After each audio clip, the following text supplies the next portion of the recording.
Hello guys, hello mga kamisis. Welcome to my channel, Mrs. Kasapi. So for today's vlog ay andito na naman kami ulit sa sa bukid. At i-update ko kayo kung ano ang mga nangyayari na sa mga tanim dito. Tara, samahan niyo muna kami. At kasama ko pala si Kasapi Junior andun sa taas. Doon.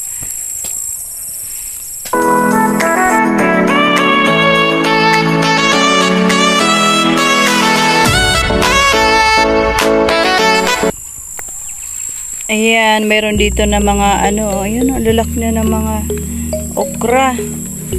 Kaso namumulaklak pa lang, hindi pa sila nabunga. Ayun, namumulaklak na.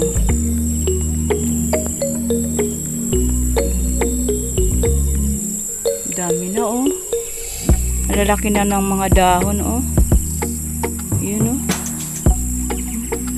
Ang lalapad na ng mga dahon. Ayan na okra. Ayan ano na siya, bulaklak. Malapit na yan magbunga. Ayan, may bulaklak siya. Ayan dami nito, ma-harvest. At pwede na namin to itabo. Ayan, bibinta namin kasi hindi namin kaya to. Kailangan kasi to hindi masyado matigas. Yung okra, kailangan talaga ma-harvest agad to pag halimbawa may may mga nabunga na siya. Ayan, namumulaklak pa lang. Ayan, may bulaklak pa lang. Ayan, dun Ayan. Ayan, mga okra. Dami. Ayan, update ko lang kayo.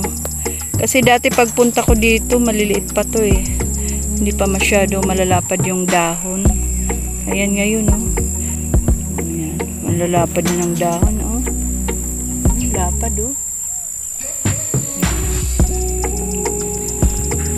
At doon yung mga mga talbos din Ang dami mga talbos ng kamuti. Ayan, hindi na talaga nakikita yung lupa sa ilalim. Malapit na to ma-harvest, December na. Ayan. Lago na ng mga dahon. Hindi na nakikita sa ilalim ng mga yun sa lupa. Yun doon. Ayan.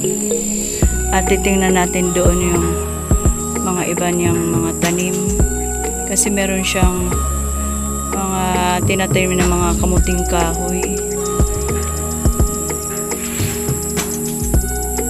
Tara, doon tayo sa sa isang doon sa mga kamuting kahoy niya. Meron din dito mga malunggay. Ayun. Dami. Isang bisis nakuhaan na namin to. Namitas na kami dito ng malunggay. Ginulay namin. Doon pa marami na.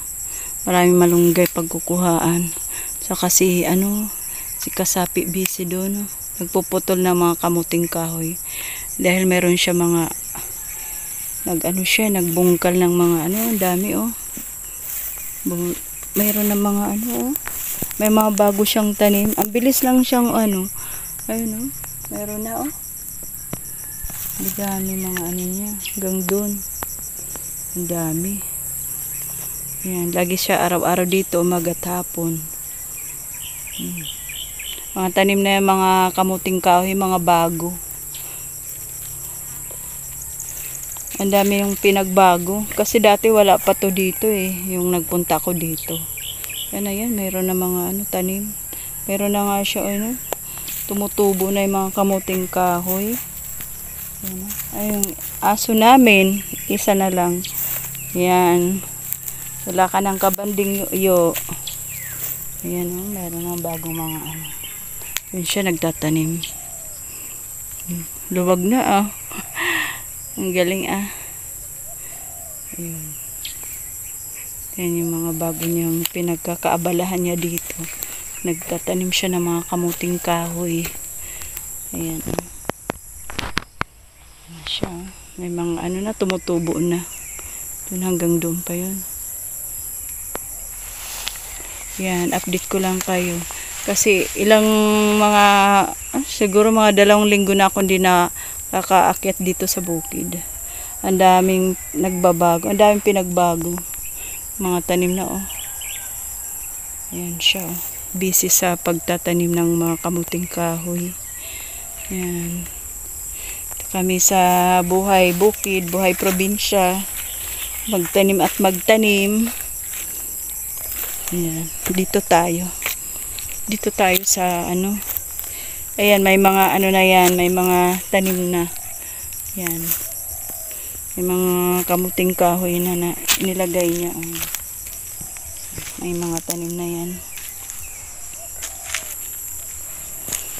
Ayan. Ayan, meron na siya mga ano. Tumutubo na yung mga ano, kamuting kahoy niya. Mga ayan o. Dati pagpunta ko dito, mga ganito pa lang yan. Mga ganyan. Ganyan. Ayan o. La.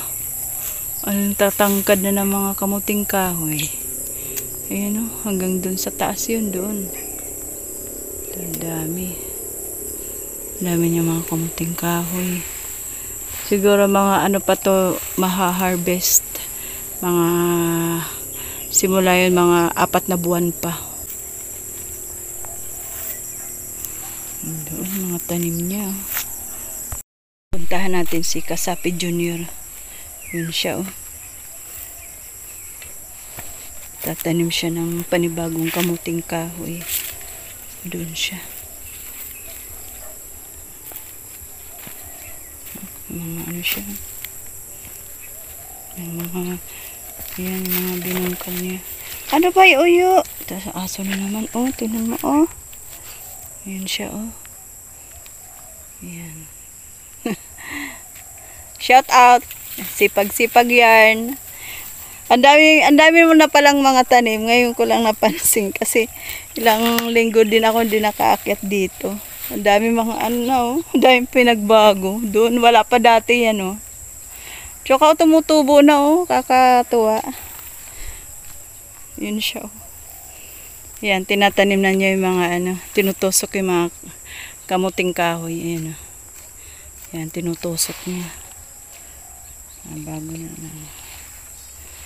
Ayan siya. Sipag-sipag yarn. Yan o. Mga nilalagay lang muna niya yung ano, yung mga kamuting kahoy. Tapos binabalik-balikan niya, yung ginagawa niya. Tutusok-tusok niya. Ayan. Kagaya niya, no? Ilalagay niya sa mga ayan. Ayan. Nire-ready na niya para pag ano niya, nilalagay niya, tinutusok na niya, tinatanim na niya. Ayan siya. Ang sipag niya. Doon. Uy, dami mga bunga ng ano, oh. Saging, meron dun saging, oh. Doon mga saging niya doon. Doon yung mga kamuting kahoy hanggang sa taas. Yan, update ko lang kayo mga tanim dito.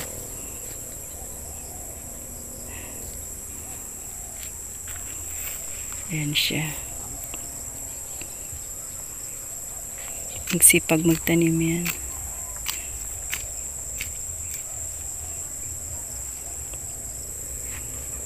Ang luwag na ng tanim mo ah. Natubo na pala. Ang bilis lang mag-ano, tubo. Ang bilis tumubo ng mga kamuting kahoy. Yan. Si Kasapi Junior. At ngayon, ipapakita ko sa inyo yung nakukuhaan na namin ng kamuting kahoy.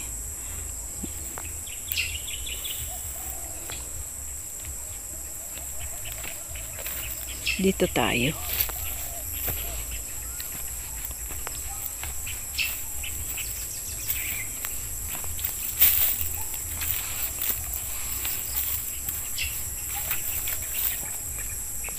Aray.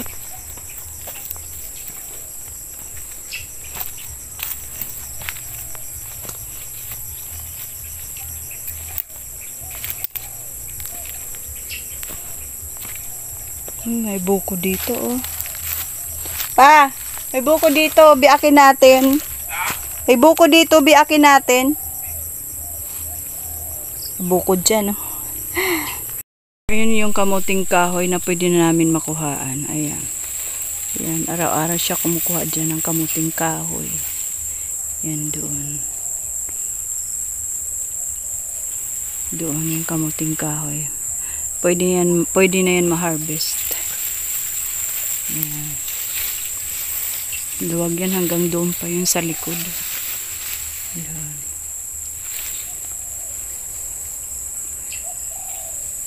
Ayan. Pang araw-araw namin yung pagkain. Kasi minsan alternate yung ano namin pagkain. Kanin at saka kamuting kahoy. Ayan. Para hindi masyado gastos sa bigas. Kasi ang mahal ng bigas ngayon. Magkano ang gantang dito sa amin? 130. Ayan. Mahal ang bigas. Kaya pasalamat kami na meron kami nakukuhaan ng mga kamuting kahoy. Ayan. Buyag, ang sarap pa naman to. Manamis-namis na kamuting kahoy. Bilanghoy. Manamis-namis yan. Dito, mga pinapatubo. Ang palaya yata ito. Ayan. Ang palaya, pinapatubo muna niya. Kasi mga ano to, yung seed. Yung mga buto. Ayan, meron na siyang tumutubo. Ayan. Ayan. Ang palaya daw yan. Ayan, nagbiyak siya ng buko. Pahinga muna siya. Buko muna tayo. Ayan. At ayan, dito na magtatapos ang aking video. Maraming salamat sa inyong lahat sa panonood, sa walang sawang panonood sa aking mga vlog. Salamat. At ayan. Please like and subscribe. See you in my next vlog. Salamat. Ayan. Sige.